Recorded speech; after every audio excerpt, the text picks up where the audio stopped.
que es propiamente el declarar que cómo debemos mantener el rumbo de nuestras vidas. Dios a través de su palabra nos enseña cómo debemos estar manteniendo el rumbo. ¿Cuántos de nosotros hemos ya últimamente utilizado la tecnología a través del GPS, del sistema de posición global? Y pues ahora para nosotros ya es una gran bendición el poder utilizar ese tipo de tecnología, porque aun cuando no sepamos ni siquiera a dónde vamos a llegar, el aparato nos guía perfectamente bien hasta ahí. El grave problema, hermanos, es cuando se pierde la señal de internet y, y luego anda recalculando la ruta y de repente la españolita se nos ataruga tantito, ¿verdad? Y nos pierde y nos anda llevando por otros lados, perdemos el rumbo. Los que tenemos un poquito más de edad, que nacimos sin tanta tecnología y que luego nos hemos tenido que ir acostumbrando a esto, nos recordamos que mantener el rumbo a un destino muchas veces era complicado si no sabíamos exactamente la ruta. Entonces, el día de hoy el Señor quiere que nosotros sepamos cuál es el rumbo y saber propiamente mantener nuestro rumbo, que es la vida eterna. Ese es el destino final. Recuerden que nuestro objetivo final es estar en los brazos de papi, ¿verdad? De Abba Padre, del papito. Entonces, en ese punto, hermanos, yo quiero llevarlos a que permanezcamos en el rumbo correcto. En la Biblia, fíjense que se usa con frecuencia la imagen de las sendas de Dios, los caminos de Dios, porque son las sendas que conducen a la vida eterna, ¿verdad?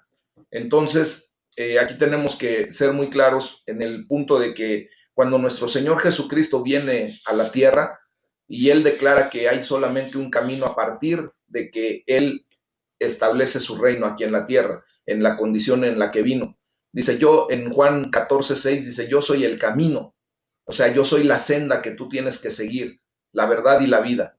Dice, y nadie viene al Padre si no es por mí. Entonces, a partir de que nuestro Señor Jesucristo, Él nos traza un solo camino, una sola senda, que es Jesucristo mismo. Y por eso nos llamamos cristianos, hermanos, porque nosotros seguimos las pisadas de Cristo. Esa condición de la senda que Él trazó, y es ahí a donde nosotros vamos a llegar a experimentar la vida eterna. Amén. Entonces vamos a abrir nuestra Biblia, hermanos, ahí en el Salmo número 17, y vamos a estar atendiendo del versículo 1 al 5. Y allí es a donde nosotros vamos a ver cómo nosotros debemos determinar, tú y yo tenemos que tomar la decisión de permanecer en la senda de Dios, ¿sí? No extraviarnos. Y para eso, pues vamos a la materia. Vamos a ver aquí en el Salmo número, ¿cómo se llama? 17, de los versículos 1 al 5. Y voy a citar primero el versículo número 5, hermanos. Dice, sustenta mis pasos en tus caminos, para que mis pies no resbalen. David nos enseña que debemos pedirle esto a Dios, que constantemente, ¿verdad?, sea el Señor el que sustente nuestros pasos, que Él sea el que nos dirija precisamente, que nuestros pies los mantenga firmes en la senda. Quiero hacer el punto bien claro de que la palabra de Dios en el Antiguo Testamento, antes de que Cristo viniera a esta tierra, manejaba la condición de las sendas o de los caminos de Dios. ¿Por qué? Porque no se había establecido en el Nuevo Testamento todavía, más bien en el Antiguo Testamento todavía, la presencia de Jesucristo, y por lo tanto, ¿verdad?, Dios utilizaba varios métodos o varias sendas o varios caminos que hacían que el pueblo de Dios volviera al original, a la condición a la que Dios ha llamado a su pueblo, a seguir sus pasos, ¿verdad? Pero a partir de que nuestro Señor Jesucristo viene, a partir de ahí es una sola senda, es Cristo Jesús nuestro camino. Entonces, la palabra hebrea para sendas o para camino significa literalmente huellas de pisadas, huellas de las ruedas, las huellas que se ponen en el lugar por donde pasa uno constantemente. Quienes hemos tenido la oportunidad de andar por alguna vereda, en el área del campo, se genera la vereda propiamente a través de que la gente pasa y pasa y pasa, y hasta el pasto deja de salir, la hierba deja de salir allí, y solamente se hace un trazo por el cual todo mundo sabe que es por allí por donde se tiene que caminar. Entonces, el rey David en este salmo está completamente determinado a permanecer en el camino de Dios. Y eso es lo que tú y yo tenemos que también desear constantemente, permanecer en el camino de Dios, que no nos separemos de Él, para que de esa manera vayamos recto hasta su presencia. Y esto es a fin de permanecer en la senda de Dios. Y debemos observar lo siguiente, hermanos. Algo de lo que Dios llama nuestra atención para mantenernos en ese camino es que debemos cuidar nuestro corazón. Para poder permanecer en el camino, en la senda de Dios, tú y yo tenemos que cuidar nuestro corazón. Porque dice la palabra de Dios que de toda cosa guardada, de todo lo que tú puedas guardar en esta vida, guardes tu corazón, porque de él mana la vida. ¿Ah? Entonces, en el versículo número 3, el salmista, el rey David, dice, tú has probado mi corazón, tú lo has escudriñado. Eso es lo que debemos de permitir que Dios haga constantemente, día a día. Dice, me has visitado de noche. Él quiere examinar nuestro corazón todos los días. ¿Para qué? Dice, me has puesto a prueba y nada inicuo hallaste, no has hallado maldad alguna, ¿verdad? En ese punto, hermanos, Dios quiere constantemente estar escudriñando nuestro corazón para que el Espíritu Santo pueda sacar a flote lo que en el día a día estamos haciendo equivocadamente, y que se guarde nuestro corazón de toda maldad, de toda maldicencia, de toda condición. Ahorita lo vamos a ver, para efecto de que nosotros estemos siempre en el camino del Señor, que no nos apartemos, ¿verdad? También ahí en ese mismo versículo, en la parte C, dice, he resuelto que mi boca no haga transgresión. O sea que nuestras palabras también tienen que ser guardadas. Las cosas que digamos, hermanos, tenemos que considerar constantemente lo que decimos para no caer en una situación en donde ofendamos primeramente a Dios y también a terceras personas. Nosotros no debemos decir cosas indebidas, ¿verdad? En el versículo 5, en la parte B, dice, para que mis pies no resbalen. Tú y yo tenemos también que ver y cuidar los lugares a donde vayamos. Nuestros pies, hermanos, recuerden que el Señor nos ha dado la autoridad de que donde posemos nuestro pie, allí se establece el reino de Dios. Entonces, tú y yo tenemos que cuidar mucho los lugares a donde andamos. Si vamos a ir de una misión, en un trabajo muy particular, de predicar la palabra de Dios, en áreas específicas como bares, como discotecas, como eso, que es casi como que muy impropio, ¿verdad? Pues iríamos con esa determinación y haríamos lo correcto.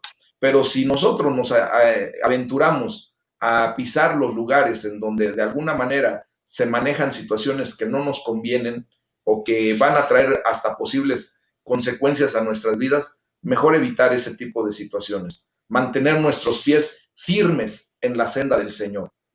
Espiritualmente, en muchas ocasiones nosotros tristemente nos damos a la tarea de divagar en nuestro caminar y empezar a hacer de alguna manera una ruta que no es la que Dios ha marcado a nuestras vidas.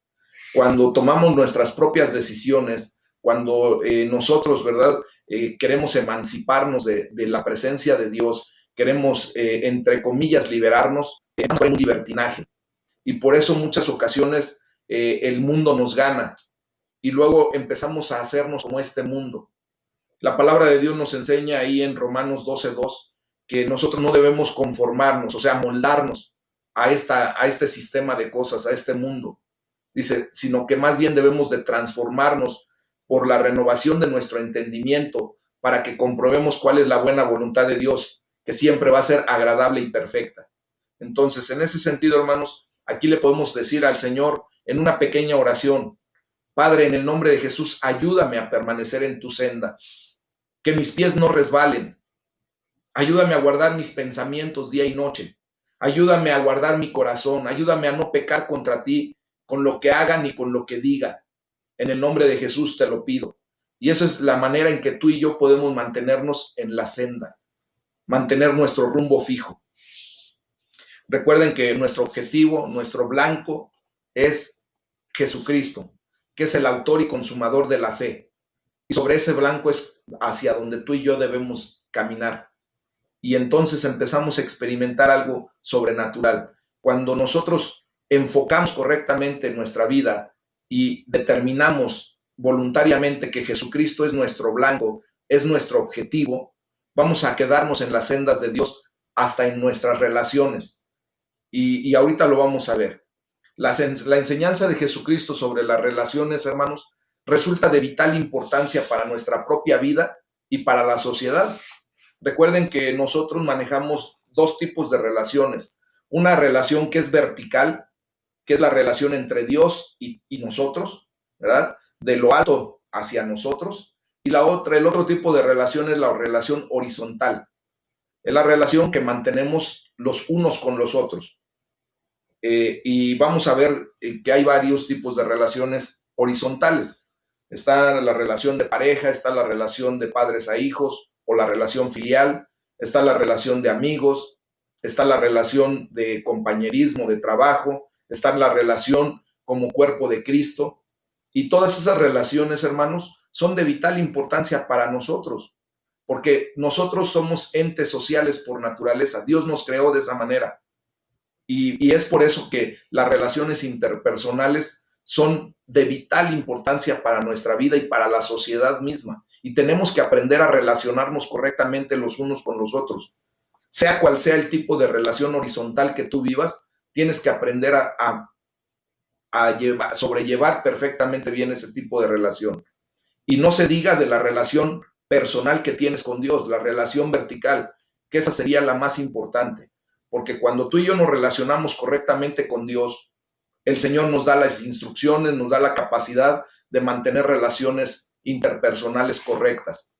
Entonces, en este pasaje que vamos a leer ahí en Mateo, en el capítulo 19, de los versículos 1 al 15, vayan a su Biblia ahí en el libro de Mateo, en el Evangelio según Mateo, y vamos al capítulo 19 y vamos a estar atendiendo del versículo 1 al 15. Yo les voy a ir dando los versículos. Y aquí, en este pasaje, se establecen las sendas de Dios primeramente para la vida familiar. Recuerden que para Dios la vida familiar es el primer ministerio que se nos delega a todos los seres humanos que convivimos familiarmente. Y debe ser una relación correcta. Y el primer punto que toca nuestro Señor Jesucristo es el de la importancia del matrimonio. Fíjense que los fariseos le preguntan a nuestro Señor Jesucristo sobre el divorcio, ¿verdad? Y obviamente para hacerlo entrar en conflicto, porque los fariseos constantemente, como ellos conocían supuestamente mucho la ley, la Torá, querían meterle buscapiés a nuestro Señor Jesucristo para ver si él caía, para ver si realmente él no era el Mesías, la persona que se decía ser. Obviamente nuestro Señor Jesucristo, en toda su sabiduría, como 100% Dios que es y que se presenta ante la humanidad, él sabía él escudriñaba hasta el motivo del corazón de cada persona que se le acercaba para hacerle alguna pregunta. Entonces, los fariseos le preguntan sobre el divorcio, pero curiosamente nuestro Señor Jesucristo les responde hablando del matrimonio. Y él se remonta al relato de la creación y Jesucristo cita propiamente el libro de Génesis en el capítulo 2, versículo 24. Dice la palabra de Dios. Y él mismo lo vuelve a establecer, hermanos. Dice, por tanto dejará el hombre a su padre y a su madre y se unirá a su mujer y serán una sola carne. O sea, llegarán a ser un solo cuerpo, ¿verdad? Este pasaje también se encuentra ahí en Mateo 19:5, que es como responde Jesucristo. Dice, por esto el hombre dejará padre y madre y se unirá a su mujer y los dos serán una sola carne. Este versículo del Génesis es considerado, hermanos, como un texto fundamental para el matrimonio y para el desarrollo correcto de una sociedad. Tristemente, ahorita nos estamos viendo cómo nuestra sociedad se está degenerando a tal grado, ¿verdad?, de que todas las manifestaciones del grupo LGTB y cosas de esa naturaleza, pues nos llevan a ver que la sociedad está degradándose de una manera increíble. No es porque seamos nosotros muy puritanos o porque no podamos nosotros ver las relaciones diferentes de otra manera. La mosca ya empezó. O que seamos homofóbicos o cosas de esa naturaleza. No, realmente porque Dios establece una relación correcta.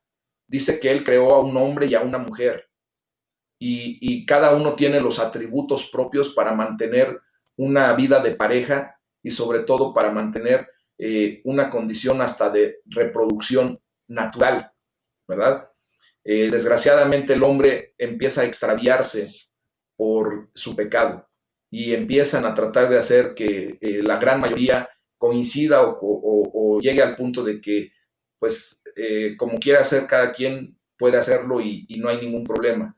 Recuerden que hay un dicho que dice que a mal de muchos, remedio de tontos. Y es verdad, la mayoría de la gente que empieza a tener ese tipo de conductas quiere arrastrar lo más que pueda a la mayor cantidad de gente para efecto de sentir como alivio de su culpabilidad. Porque a final de cuentas, su conciencia les dicta culpabilidad. Y por eso luego andan buscando al psicólogo, buscando alguna consejería para que alguien les diga, estás bien, no te preocupes, tú síguele como vas, pero no se dan cuenta de que ese camino es tan torcido y tan depravado que al final de cuentas va a llevarlos a la muerte segunda, a la muerte espiritual eterna, porque la palabra de Dios es muy clara y no es porque seamos homofóbicos o no. Nosotros amamos al pecador igual que Dios ama al pecador. Lo único que no podemos estar de acuerdo es con el pecado, porque Dios mismo aborrece el pecado. Y en ese sentido, ¿verdad? Nosotros tenemos que estar bien claritos en ese punto.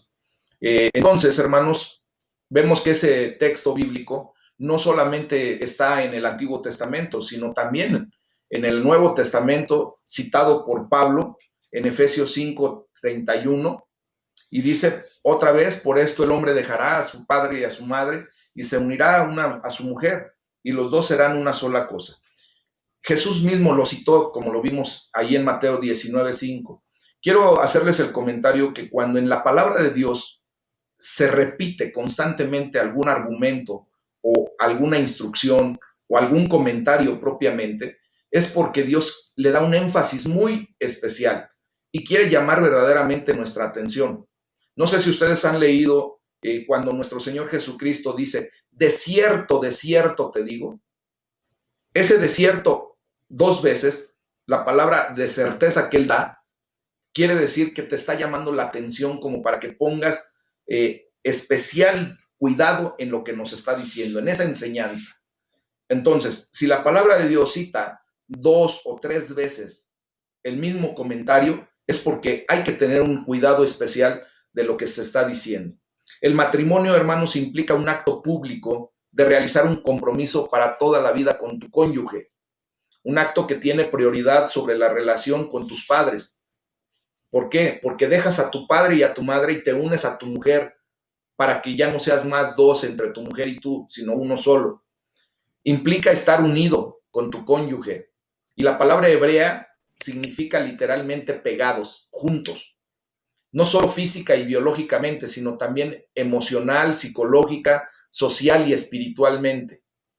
Este es el contexto cristiano para la unión de un solo cuerpo y no necesariamente en la condición del amor eros.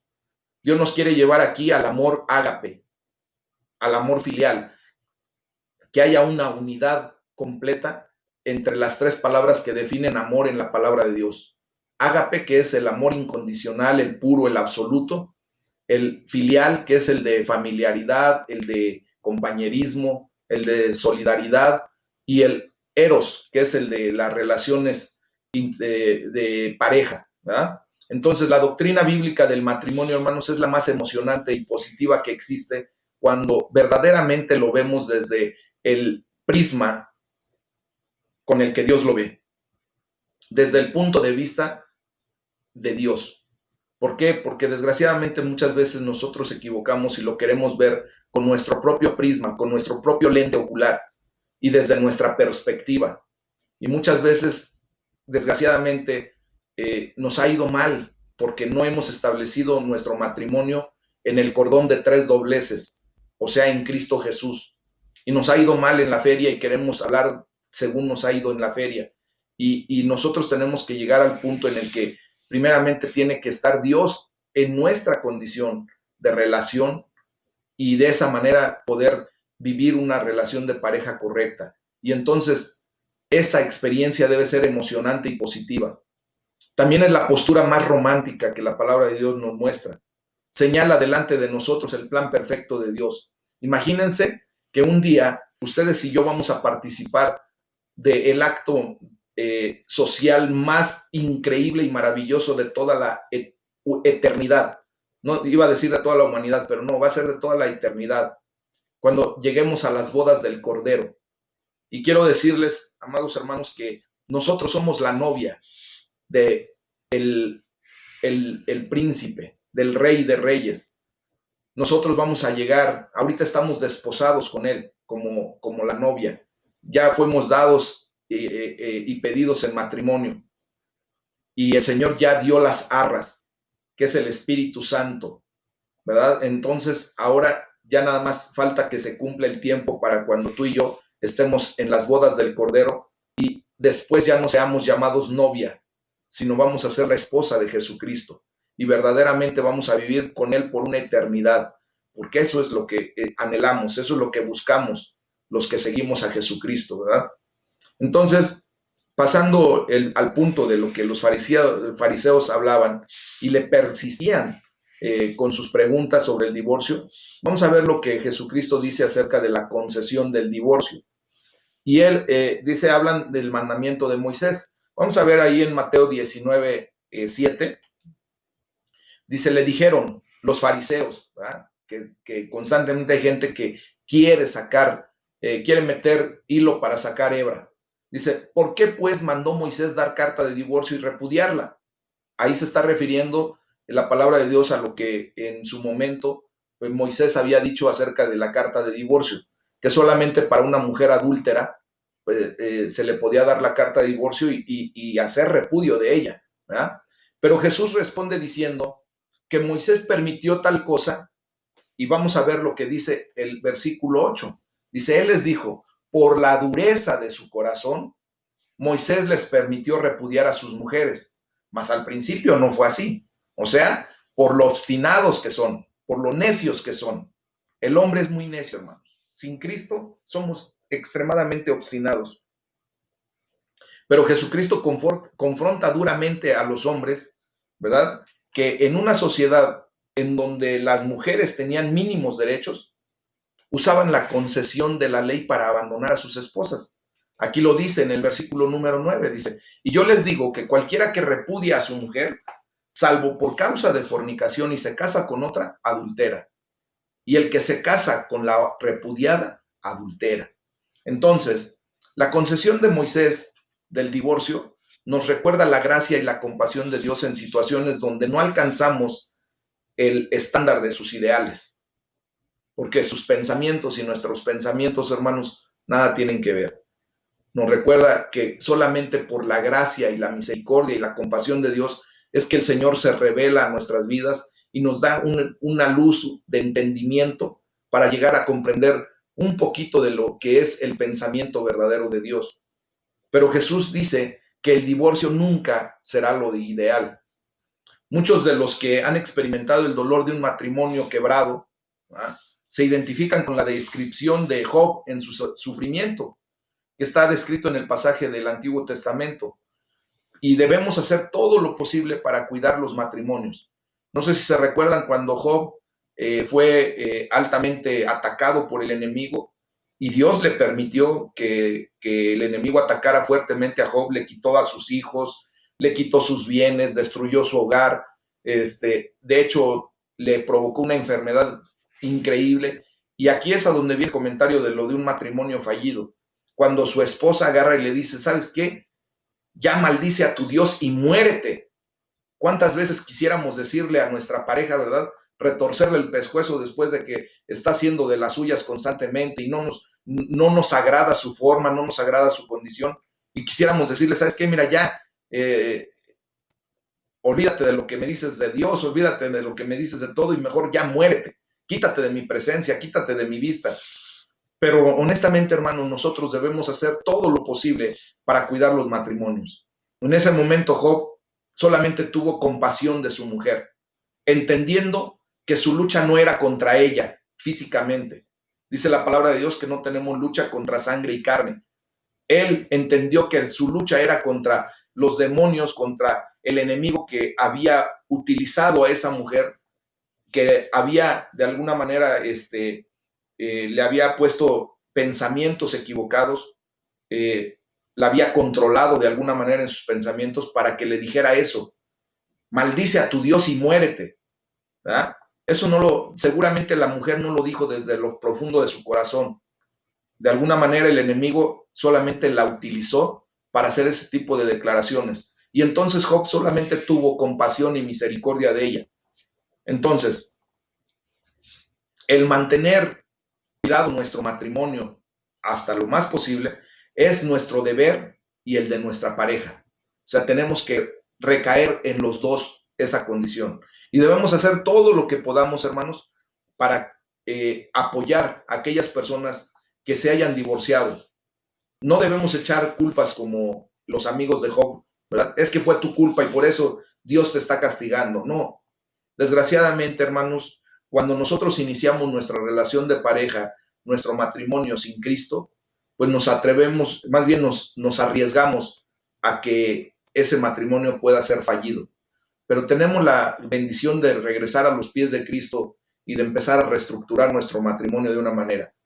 Si en algún momento es irremediable el divorcio, porque de verdad no estuvo presente Dios en su matrimonio, nunca lo tomaron en cuenta, fue una condición en donde fue la carne, fue lo más humano que se pudo dar y que eso trajo consecuencias de lastimarse, de ofenderse, de todo eso, pues de alguna manera Dios también entiende que no debe de existir ese tipo de relación para siempre o eternamente. Dice la palabra de Dios que más vale permanecer en el ático de una casa que convivir con una mujer rencillosa abajo en la sala o en el comedor. Y es también aplicable para el hombre, ¿verdad? Más le vale a una mujer mejor irse al terrado de la casa a la azotea que estar conviviendo con un hombre rencilloso. Entonces, ahí es a donde nosotros podemos ver que Dios nos permite hasta cierto momento, cuando ya la situación es completamente crítica, caótica, y que la relación nunca estuvo basada en Cristo, podemos nosotros precisamente mejor distanciarnos para efecto de evitar seguir cayendo en el lazo del enemigo, en el lazo de Satanás. Nosotros nunca queremos que haya divorcios, pero también necesitamos que haya matrimonios sólidos y fortalecidos en Cristo. Entonces, ahí queda la situación. Espero que haya sido muy claro en ese sentido y que no ocasione yo ningún comentario fuera de lugar. Tomémoslo con el contexto que yo lo di para que al rato no me digan, pastor, usted dijo que nos podíamos divorciar. No. Primero tenemos que hacer hasta lo imposible porque Dios restaure nuestro matrimonio. Y segundo, si ya de verdad todo esto se genera en un caos y Dios no estuvo presente y Dios realmente no fue tomado en cuenta, entonces tendremos en consejería la posibilidad de ver qué se debe hacer, ¿ok? Esto nos debe de llevar al siguiente punto, hermanos, que hay un llamado a la soltería para casos muy específicos. Jesús habla de tres clases de soltería. Primero, la soltería genética, y vamos a ver lo que dice el versículo 12. Dice, pues hay eunucos que nacieron así del vientre de su madre. El segundo es la soltería involuntaria. Dice, y hay eunucos que son hechos eunucos por los hombres. Recuerden que un eunuco es una persona castrada propiamente, ¿verdad? Una persona que de alguna manera tiene un castramiento y queda no apto para la procreación.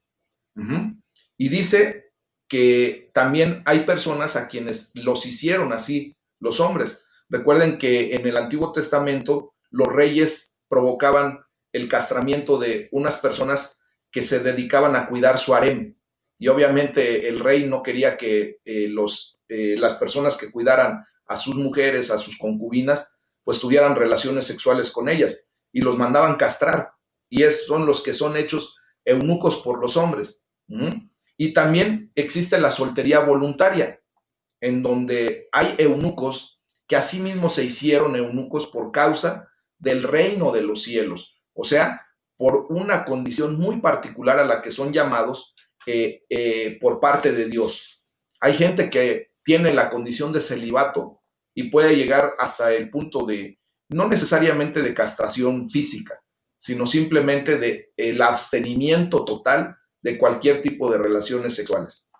La soltería puede ser temporal o permanente, hermanos, pero nunca es definida por el Nuevo Testamento como algo de segunda clase. No, no lo tenemos que ver así.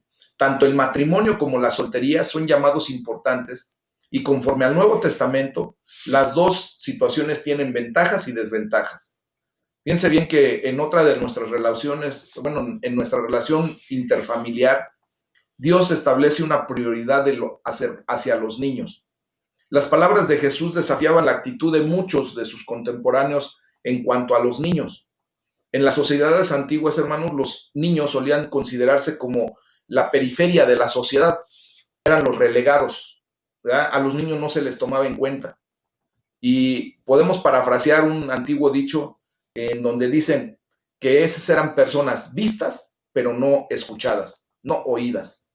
Entonces, las sendas de Dios son muy distintas, hermanos.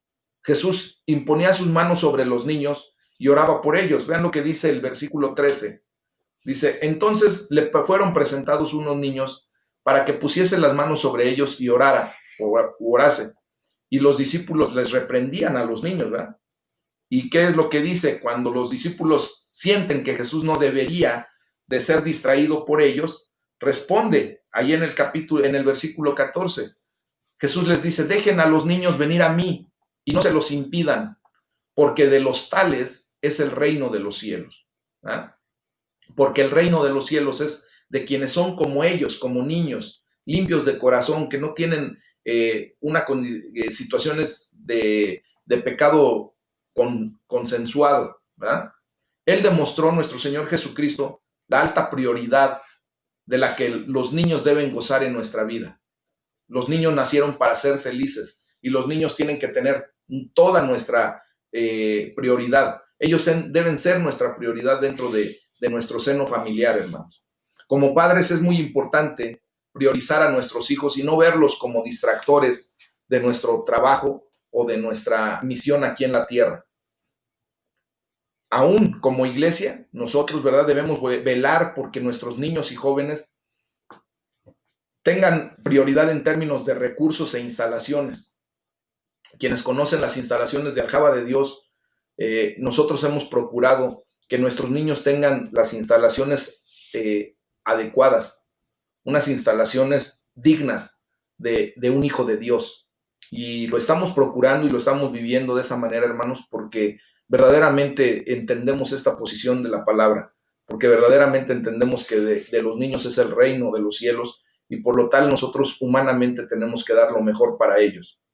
Entonces, obviamente también para las demás personas, ¿verdad? Y es aquí donde nosotros le oramos a Dios y le decimos, Señor, ayúdanos en nuestra vida personal, ayúdanos como sociedad a no apartarnos de tu senda para la vida familiar primeramente. Pedimos tu bendición para todos aquellos que trabajan para fortalecer la vida familiar, llámense psicólogos, llámense las personas que tenemos consejería, los consejeros, la gente que de alguna manera trabaja para el fortalecimiento de la vida familiar como tú la creaste.